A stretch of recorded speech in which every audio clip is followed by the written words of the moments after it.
So today we are going to be bonding the AP2, and I wanted to just show you how I get it ready. So there's 4 steps, or technically 3, plus an optional 4th.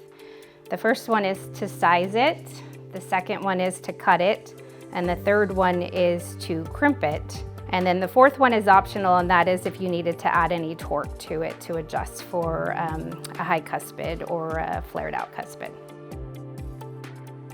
So there's 2 steps of measuring. One is to measure it directly in the mouth with the sizing template, and the other one is to use a CBCT to measure it, which I like doing because we can get it all ready before the patient actually comes in. So let me show you how to do that.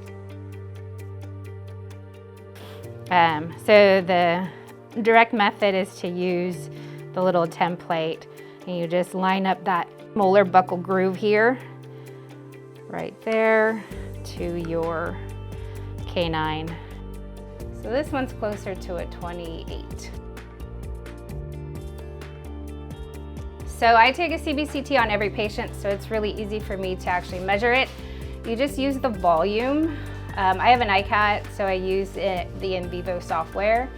But all you do is use this little measuring tool here, and you measure from the molar all the way to the canine, right about there. So that's probably about a 29 from that molar groove all the way to the cuspid. So this one's closer to a 28. So we'll do a 28 on the left and a 29 on the right. In order to cut it, there's 2 ways you can go about doing it. One is to use the template and mark where you want to cut, or 2, there's a little diagram here that corresponds to each individual marking on the arm. So each mark indicates a 2 millimeter increment. So I'll do one method with the one way, and then I'll do the other one with the other method. So you line up that cut line with the line on the cuspid, and then you measure which size you want here. So let's say I wanted to do a 26. We would just measure like a 26, and then on that little line is where I'm actually going to cut it.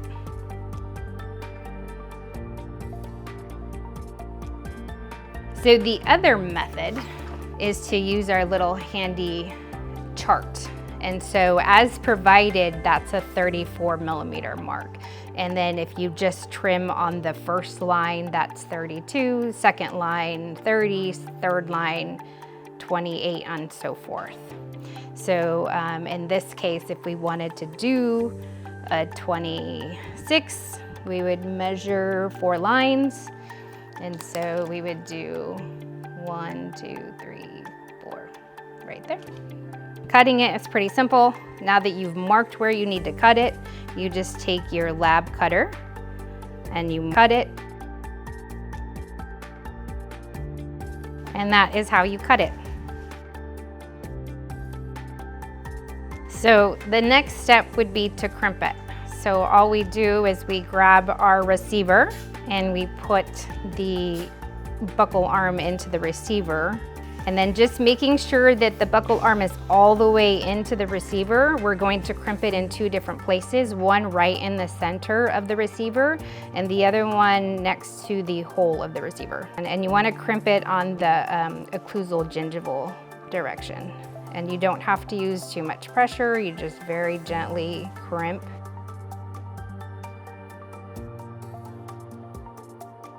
And then you can just double check that you crimped enough, and they're ready to bond.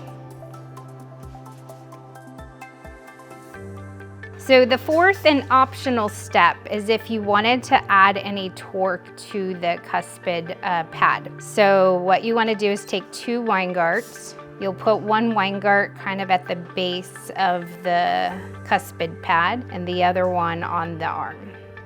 And then you'll just kind of torque it a little bit like that if you need to do it that way. Okay, so in case you have a flared canine, or a high cuspid, sometimes you need to actually add a little bit of torque to the cuspid pad.